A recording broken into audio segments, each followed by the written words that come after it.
यह जो तस्वीर आप देख रहे हैं, इसमें दो युवक राजा के पास आते हैं और दोनों को योद्धा बनना था। पहला युवक किताबें पढ़ता था, युद्ध नीति, तलवारबाजी, चालें, इतिहास का पूर्ण ज्ञान था उसे।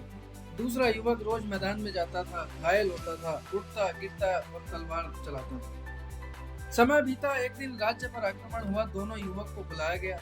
पहला युवक बोलता है, मुझे किताब का पूर्ण ज्ञान है, मुझे मालूम है कौन सी चाल का जवाब कौन सी चाल से देना है।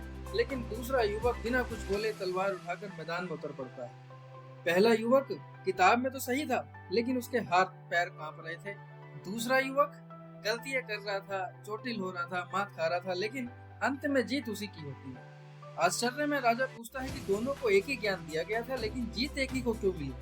अब राजा के गुरुजी बड़े सहज स्वभाव से आंसर देते हैं। एक युवक ने ज्ञान को लिया है और दूसरे ने ज्ञान को जिया है, उसने ज्ञान का उपयोग किया है। असल में हमारी जिंदगी में भी हम यही गलती कर रहे होते हैं कि हम नॉलेज को लेने के लिए समय तो बहुत दे देते हैं, लेकिन उसका हम उपयोग नहीं कर पाते, उसको हम एग्जीक्यूट नहीं कर पाते। हम ये भूल जाते हैं कि ज्ञान शक्ति तभी है जब उसका उपयोग किया जाए। अब आप अंकित वर्मा को ही ले लीजिए।